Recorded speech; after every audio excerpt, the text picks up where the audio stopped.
75 anos. Tradição de informar. Bom dia, Super Rádio Tupi começa a cobertura das eleições de 2020 com uma série de entrevistas com os candidatos à Prefeitura da cidade do Rio de Janeiro. Os candidatos que lideram as últimas pesquisas eleitorais foram convidados a participar de uma entrevista e ficarão de frente com elas, Isabelle Benito e Cidinha Campos. Cada candidato convidado será entrevistado individualmente entre 10h30 e 11 da manhã, conforme a agenda já divulgada nas plataformas da Super Rádio Tupi. Cidinha Campos e Isabelle Benito farão um total de 6 perguntas para cada candidato de forma intercalada. Para cada pergunta, o candidato terá 2 minutos para responder. Caso haja, por parte da entrevistadora, um contraponto ou uma observação, o candidato terá, então, 1 minuto para a resposta. Cada comunicadora fará 3 perguntas. Na conclusão da entrevista, o candidato terá 3 minutos para responder. Por que merece o voto do Rio para ser prefeito? Tupi, eleições 2020. De frente com elas. No segundo dia da série de entrevistas, de frente com elas, recebemos nesta sexta-feira a candidata do PSOL, Renata Souza. E para entrevistar a candidata, as estrelas da comunicação da Rádio Tupi, as vozes consagradas do rádio brasileiro, Isabelle Benito e Cidinha Campos. E a primeira pergunta para a candidata de hoje será da Cidinha Campos. Deputada Renata Souza, muito obrigada pela sua presença aqui nessas entrevistas que nós estamos fazendo com aqueles candidatos que têm até agora a maior possibilidade de vitória. Eu tenho uma pergunta, deputada, que não quer calar. Por que o Marcelo Freixo, que é o maior nome do partido, não foi o candidato? Bom, quero agradecer a senhora Cidinha, a Isabelle, pelo momento que a gente pode aqui conversar com os nossos ouvintes e ouvintes, trazer também um elemento que é fundamental nessas eleições, a falta de debate. Então, nesse momento, a Super Rádio Tupi dá uma oportunidade para a gente importante. Então, eu quero aqui agradecer a todos aqueles e aquelas que se preocupam com a democracia.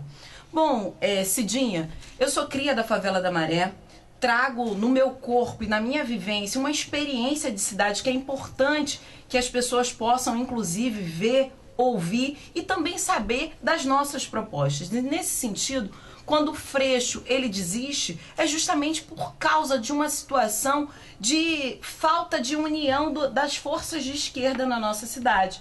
Então, portanto, quando ele desiste denunciando uma situação muito desagradável e, infelizmente, não houve uma união da esquerda na nossa cidade do Rio de Janeiro, mas a nossa candidatura está aí. Uma candidatura que vem forte de uma mulher preta da favela, que conhece a realidade dos cariocas, e é por isso que a gente está se fortalecendo também, porque temos propostas concretas, desde ônibus, creches para nossas crianças, saúde com dignidade humana, e eu já convido a todos aqueles e aquelas que estão nos ouvindo a acessarem o nosso site renatasouza50.com.br, onde tem todas as nossas propostas. Lançamos hoje um jingle com a Tati Quebra-Barraco, cantando funk, porque a gente sabe que a cultura da nossa juventude preta que está na favela precisa ser reconhecida. A gente precisa superar essa lógica de criminalização da cultura que vem da favela. O samba outro dia foi criminalizado e hoje a gente tem o funk. Então a Tati Quebra-Barraco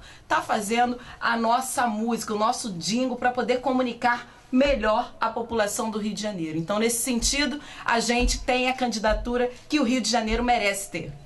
Sua primeira pergunta, Isabelle Benito. Não, gostaria de replicar? Pode complementar, pode. E aí a candidata tem 1 minuto. Não, sabe o que é?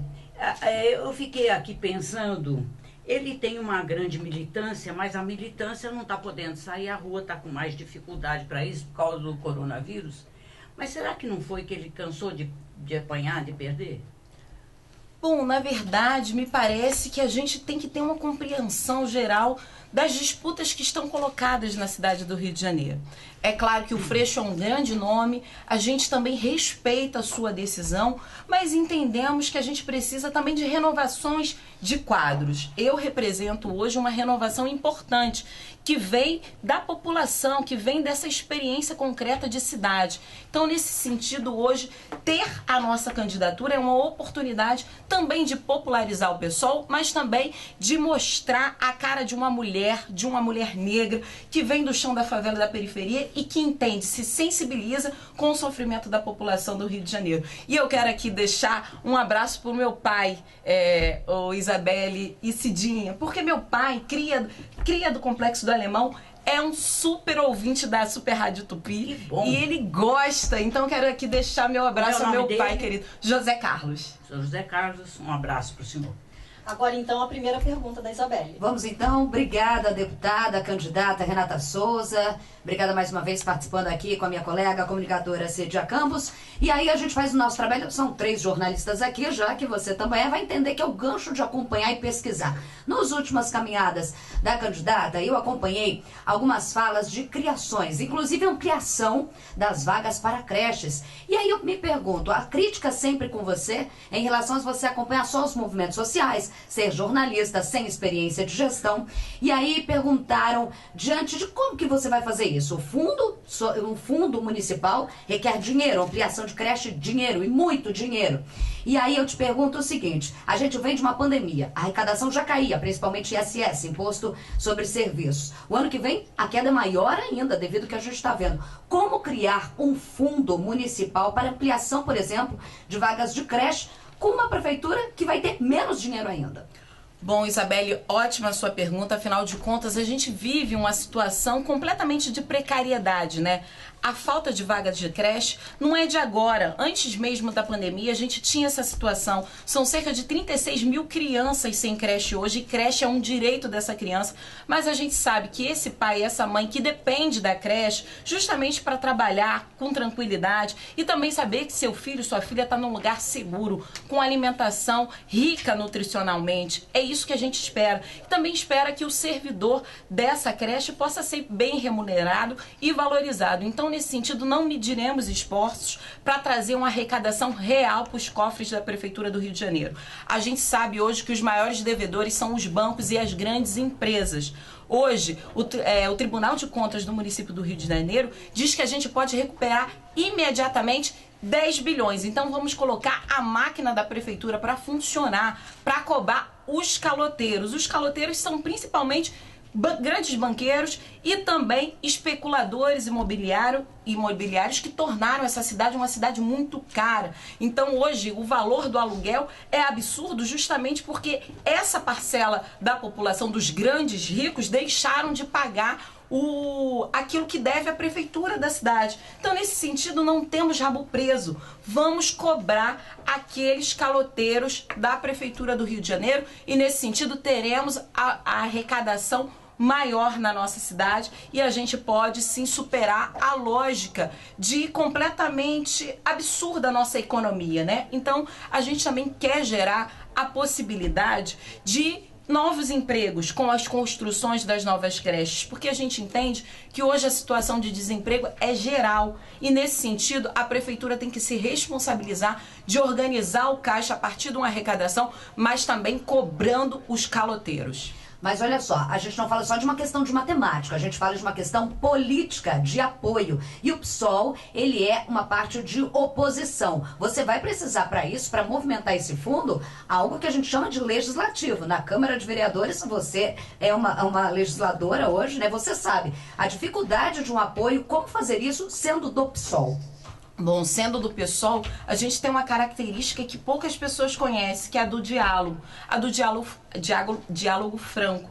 Porque a gente precisa, Isabelle, entender que a política não pode funcionar no toma lá da cá, naqueles que são a sua base, portanto, vamos trocar secretarias para governabilidade funcionar. A gente entende que o diálogo é fundamental e importante. E nesse sentido, quando eu digo que o pessoal não tem rabo preso com ninguém, nem com máfias de transporte, nem com máfia da saúde, nem com máfias que dominaram o Rio de Janeiro e tornou a vida da nossa população mais cara, inviável na nossa cidade. Então, nesse sentido, a gente vai abrir o diálogo franco com os vereadores e as vereadoras. Nós temos, Isabelle, uma chapa importante e bonita, com nomes fundamentais da sendo apenas 6 vereadores, mas a gente quer multiplicar essa nossa chapa de vereadores na cidade do Rio de Janeiro, justamente entendendo a possibilidade de superação das desigualdades também no diálogo político. Segunda pergunta, Cidinha. Deputada, a senhora falou agora do toma lá da cá, de que não vai haver no seu governo esse tipo de comportamento. Nós estamos vendo que isso é quase que uma obrigação nacional. Estamos vendo em Brasília esse mesmo discurso que a senhora está fazendo, feito pelo Bolsonaro e que resultou numa aliança com o Centrão. Então, eu fico assim com o pé atrás desse tipo de promessa que eu acho inviável pela minha experiência como política. E quando a senhora diz que vai resolver parte das necessidades do município cobrando dívidas de grandes caloteiros, a minha experiência diz que caloteiro grande não paga. Só o pobre coitado é que, para limpar seu nome, vai lá e paga as suas dívidas. Sabe o que o grande banco, como a senhora disse, ou empresa faz? Judicializa. Vai para a justiça e sabe quando a senhora vai ver esse dinheiro? Quando a senhora não estiver mais na prefeitura, ou nunca mais.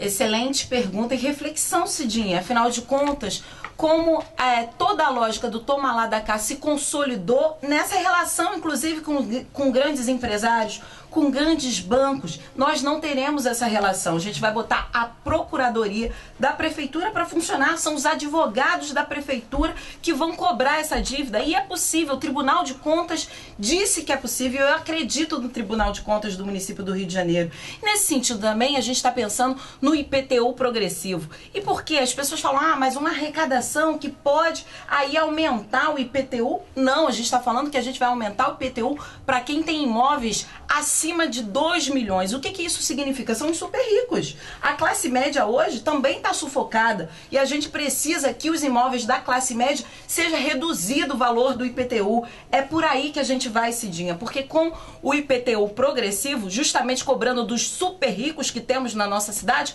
vamos conseguir nos 4 anos que a gente vai governar essa cidade, 3 bilhões e meio. Isso é correto, isso é possível. Falta vontade política. Obrigada. Segunda pergunta da Isabelle. Quer replicar de alguma forma a sua pergunta? Não. Então tá bom. A gente vai falar aqui sobre essa... Estava olhando a pergunta da minha colega Cidinha, a explanação realista dela diante da sua experiência. E aí vai num ponto muito forte, que é o que o pessoal muitas vezes é colocado. Posições utópicas, sonhos, que muitas vezes na prática acabam não funcionando. E aí eu vou para a seguinte pergunta. Saiu ontem, a última pesquisa, né? E aí a gente já falou aqui, logo no primeiro bate-papo, na primeira pergunta, sobre o racha da esquerda, que não é novidade. A racha da esquerda no Rio de Janeiro muito grande. Marcelo Freixo retira. Muitos dizem você como tapa-buraco. Diante dessa corrida final, com a pesquisa de ontem, com a limitação de votos que o PSOL tem numa esquerda com racha, como fazer isso para tentar chegar no segundo turno? Excelente pergunta, Isabelle. Na verdade, nós temos legitimidade para estar nesse lugar e disputar essa cidade. Quando eu digo, por exemplo, que a utopia, muitas vezes as pessoas veem isso como ruim. A nossa cidade, temos trabalhadores e trabalhadoras que deixaram de sonhar, que não tem mais esperança. A gente precisa recuperar a esperança das pessoas, Cidinho. Afinal de contas, as pessoas também vivem movida daquilo de ter uma esperança de ter um emprego, de ter a esperança de ter uma vaga na creche, de ter uma esperança de ter seu filho formado na faculdade. Eu estudei em CIEP, no CIEP César Perneta, na favela do Parque União, Cidinho. E lá foi onde eu pude experimentar pela primeira vez a cultura. É por isso que a gente defende a educação integral, para que essa criança, esse jovem tenha acesso ao mundo dos sonhos, mas um sonho que seja realidade, porque eu sonhava lá atrás ser jornalista. E para minha realidade de uma pessoa que nunca teve qualquer parente que entrasse à universidade, era um sonho era uma utopia, mas que se realizou. Sabe por quê, Isabelle? A gente construiu coletivos de educação popular na Maré. Então eu fiz o pré-vestibular comunitário com a ajuda do meu pai e da minha mãe, que também tinham poucos recursos. Ele também vem da favela, meu pai vem do Complexo do Alemão, minha mãe da própria Maré. Então era muito utopia ter uma filha na universidade. Mas a gente conseguiu realizar isso, Isabelle, com muito trabalho de educação e educação de base, educação popular com Paulo Freire. É por isso que eu fiz o pré-vestibular comunitário, consegui passar para a faculdade, entrei na PUC, tive 100% de bolsa para estudar, fiz o mestrado e o doutorado em comunicação e cultura na UFRJ e acabei de terminar meu pós-doutorado na UF. Isso é utopia, isso é sonho de uma menina preta que vem da favela com os pais que nunca puderam ter acesso à educação, mas que sonharam ter a sua filha na universidade, então a gente conseguiu. Mas a gente sabe que você é minoria da minoria da minoria, né? E a esperança também não enche barriga e não dá pra gente estar, quem tá ouvindo a gente, que sabe, que procura homologar uma qualidade de ensino, na sua mão a educação básica, que é da prefeitura. Qual é o seu projeto direto, então, para tirar essa utopia virar realidade? Bom, Isabelle, excelente, porque eu falo de sonho porque a minha vida foi um sonho que a gente conseguiu. Claro, eu sou a exceção que confirma uma regra de exclusão da maioria do povo preto que vive na favela e que vive na periferia. Mas, evidentemente, quando a gente fala que é possível, é porque eu passei por uma política pública importante de Brizola com os CIEPs. Isso foi política pública que o Brizola sonhou e eu reivindico hoje para as escolas públicas no Rio de Janeiro. A gente também teve a possibilidade de entender as escolas como um lugar que pode agregar os pré-vestibulares comunitários. Então eu quero abrir hoje, Isabelle, funciona pré-vestibular comunitário na Laje lá da Maré. E a gente quer que as escolas sejam esse lugar para atender a possibilidade. Então, são sonhos que se tornam realidade quando a gente tem prioridade política. Vamos investir na educação, nos professores, na possibilidade dos nossos jovens, da nossa juventude sonhar e de ter esperança de ter uma profissão e de conseguir concluir os seus estudos. Cidinha Campos, sua terceira Eu e última adoro pergunta. fazer campanha, porque só na campanha que lembro do Brizola. Todo mundo fala muito dele na campanha. Fora da campanha é pau puro. Agora, Renata, eu quero te dizer o seguinte. O pessoal prega a desmilitarização. O Freixo entrou na justiça para conseguir isso. Me diz uma coisa, não você tem um militar como vice. Por que vocês foram escolher aquele que é acusado, aqueles que são acusados de perseguir negros, de perseguir pobres, para estar na sua chapa? O Ibis Pereira, que foi inclusive criticado, a escolha foi criticada dentro do seu partido. Uma candidata retirou a candidatura dela de vereadora porque não concordou com essa escolha. Então, por que criticam tanto? É como se vocês estivessem aceitando o Centrão. Para vocês, o militar é o Centrão. Bom, Cidinha, excelente pergunta. Afinal de contas, a gente mostra com o Ibis na nossa chapa que não somos sectários quando pensam que somos. Na verdade, a gente sabe que tem militares, inclusive, que defendem a democracia, que defendem uma lógica que não é essa fascista que está colocada com muitos militares. O Ibis é um militar antifascista, ele acredita na democracia e ele acredita na dignidade humana como forma de pensar a segurança, a possibilidade das pessoas viverem. É nessa contradição que a gente tem na nossa sociedade, bom, mal é mal, a gente precisa ir também por um caminho de reflexão da mediação. Nem todo político é corrupto, nem todas as pessoas que vivem na favela estão ligadas ao crime. É isso, Cidinha, a gente tem uma sociedade onde se naturalizou a forma de dizer quem é bom e quem é ruim. A gente precisa construir uma possibilidade de segurança pública, inclusive, e a prefeitura tem essa ideia preventiva com a pessoa que é antifascista, que combateu o bolsonarismo e tudo que ele representa de retrocesso. Então a nossa candidatura hoje também vem para isso, para derrotar o bolsonarismo na cidade onde o bolsonarismo foi gestado. Uma política do ódio, do medo, da barbárie, que vai dizer que sim, tem que mirar e atirar na cabecinha na favela. Eu não concordo com isso. Eu sou presidente da Comissão de Direitos Humanos e acho que a gente precisa preservar vidas. Segurança pública é preservar vidas, não é promover uma lógica de assassinato dentro da favela, dentro da periferia, que tem tanta vida. Eu falei aqui, eu venho da Maré, são 140 mil moradores. 140 mil moradores, trabalhadores e trabalhadoras que aprenderam a sobreviver, apesar da falta de saneamento básico, de acesso à educação, de acesso à saúde, de acesso àquilo que lhe garante a dignidade humana, como prevê a nossa Constituição. Por isso eu defendo outra lógica de ocupação do poder, que é respeitando a dignidade humana. Obrigada, candidata. Eu vou complementar dizendo que ele se apresenta como comunista. Ele fala claramente, eu sou comunista. E recentemente ele foi enfrentado pelo policial, ex-policial Gabriel Monteiro, que disse que ele tem ligações com o tráfico, porque ele conseguiu subir sozinho, sem nenhuma proteção, numa favela. É fácil subir numa favela assim, uma pessoa estranha, sem proteção? Cidinha, excelente pergunta, porque eu posso desfazer aqui um mal-entendido, uma lógica absurda também de confrontação que não ouviu, por exemplo, o Ibis. Essencialmente, ele tinha um curso para dar na Redes da Maré. Um curso que era ali bem no início da Maré, que foi inclusive cancelado. Então o Ibis não entrou. Então é fake news, é mentira quando diz que ele entra dentro de uma favela nessa lógica para justamente dizer, como entra e como sai. Eu entro Mas todo dia. Desculpa. Pois não. Eu sei o quanto, e Cidinha, a gente precisa olhar de maneira muito concreta. Quem hoje são os policiais? São pretos, pobres, que tentaram, nesse lugar, conseguir a sua existência, seu concurso público, uma forma de se alimentar. Quem são hoje as pessoas que morrem? Pretos, pobres, descalços. A gente tem que acabar com essa dicotomia, senão a gente não vai pra frente. Aqui não é Estados Unidos, aqui tem preto pobre matando preto pobre fardado.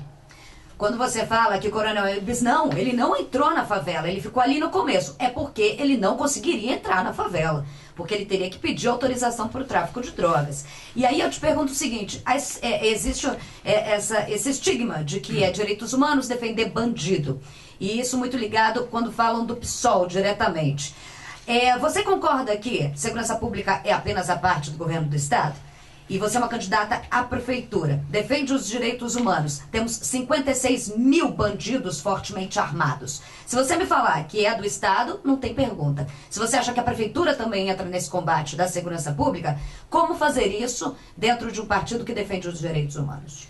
Bom, na verdade, o que defendemos é a vida. O que defendemos são trabalhadores e trabalhadoras que vivem cotidianamente dentro da favela e da periferia. Isabelle, o Ibis não precisa pedir autorização a ninguém, justamente porque ele tinha respaldo de uma organização, Redes da Maré, que é muito importante, já fez ali vários debates com comandantes da segurança pública que entraram ali e não foi questionado por que entraram ali. É importante a gente dizer que quando a gente coloca a favela como um lugar que não possa ser frequentado, justamente por uma área de segurança, hoje a Maré é a única favela na cidade do Rio de Janeiro que tem um batalhão com 500 homens. Como assim? Não pode-se uma organização fazer um debate sobre segurança pública com aqueles e com aquelas que têm um conhecimento sobre segurança pública que possa superar essa lógica de criminalização da favela, de olhar preto, pobre, trabalhador como criminoso só porque vive na favela. A gente tem que superar isso, Isabelle. E a minha história corresponde a essa possibilidade de superação. Afinal de contas, quando a gente fala de segurança pública, e aqui eu insisto, claro que a prefeitura tem um papel que é preventivo. E nesse papel que é preventivo, a gente está apostando também no todo o diálogo que a nossa Secretaria de Assistência Social e Direitos Humanos pode fazer com as instituições que hoje estão na favela. Quem mora na favela sabe, Isabelle, eles não receberam qualquer respaldo do governo do estado nem da prefeitura quando estava passando fome no meio da pandemia. Só para você ter uma ideia, foram essas organizações que fazem debate de segurança pública de maneira muito qualificada dentro da favela, que fizeram ações políticas de doações de alimento, doações de materiais para higienização, que não deixaram a população morrer. Então essas instituições são fundamentais. Nós teremos o diálogo com essas instituições, afinal de contas vamos salvar vidas sempre. Agora então eu te faço uma pergunta diferente em relação a essa resposta que você deu da entrada ou não na favela. Direitos humanos de direito de ir e vir. Vamos tirar a autoridade. Mas se eu pegar uma equipe de jornalismo agora e tentar entrar na comunidade da Maré, no Complexo da Maré, sem qualquer respaldo de organização social, eu consigo? Bom, Isabelle, essa é uma pergunta que você poderia fazer também para as áreas de milícias. Essa é uma pergunta colocada numa cidade onde efetivamente o governo do estado abriu mão de combater aquilo que são os criminosos na nossa cidade. Efetivamente, claro, quando eu falo inclusive de milícia, que é bandido também, e é importante porque a gente faz uma separação que é equivocada. Não podemos separar. Agora, a gente viu a negligência no combate a esses grupos. A gente precisa saber como é que chegam as armas lá. Claro que não é uma ação da prefeitura, é uma ação do governo federal, junto com o governo estadual. Mas, efetivamente, quando a gente olha esses grupos armados, e a milícia é um grupo armado que tem um respaldo, por exemplo, na falta de fiscalização do transporte público. Na Zona Oeste, nós fizemos a CPI das milícias, junto com o Freixo, Cidinha participou e viu o quanto que tinha de ações para acabar com o braço econômico que tanto torna a favela refém. A favela, a Zona Oeste, a Zona Norte da cidade hoje está refém das milícias. Candidata, agora a senhora tem 3 minutos para dizer aos nossos ouvintes por que merece o voto do Rio para ser prefeita.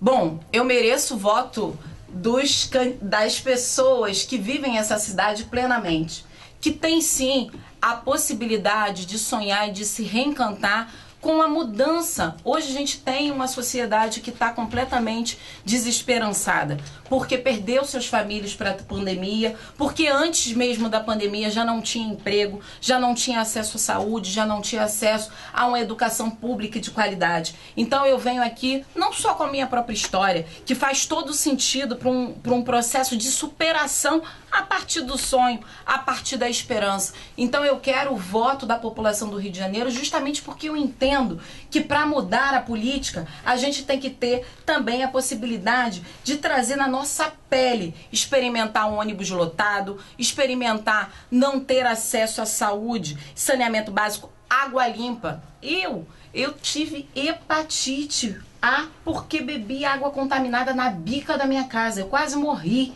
Então eu entendo também que a gente precisa utilizar todo o potencial que a gente tem no Rio de Janeiro.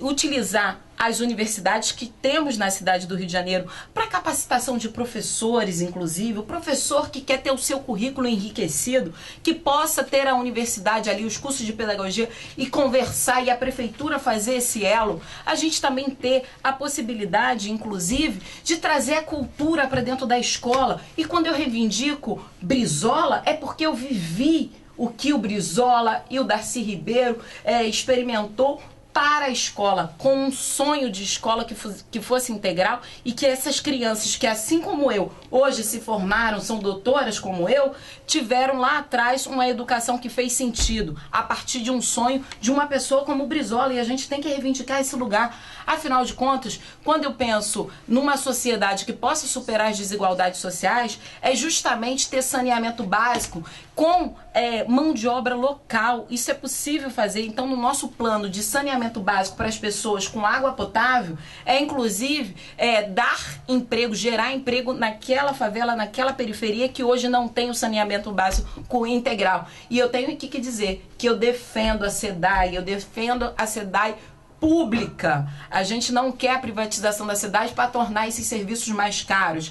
A gente também está defendendo essa cultura de portas abertas. A gente quer as arenas, as areninhas, as lonas culturais da nossa cidade, tendo a potência da nossa juventude. A nossa juventude saiu essa semana, nem trabalha e nem estuda, como se a culpa fosse da nossa juventude, como se a culpa não fosse de projetos pedagógicos e escolares que não levassem em consideração há a possibilidade dessa juventude sonhar também com a educação, se profissionalizar. Então, nesse sentido, a gente defende o voto 50 no dia 15. Renata Souza, 50. Um grande abraço para todos aqueles e aquelas que nos ouviram até agora. Agradecendo a candidata Renata Souza, do PSOL, pela participação aqui nessa entrevista da Super Rádio Tupi.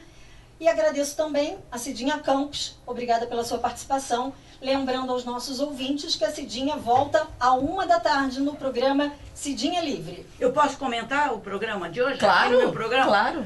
Viva a democracia. Isabelle Benito, obrigada pela participação. A Isabelle volta em 1 minuto no programa Isabelle Benito. Mais do que viva a democracia, viva a representatividade. Segundo dia de entrevistas com as principais candidatas, que são pontuadas, e a gente tem uma segunda mulher. Obrigada, candidato.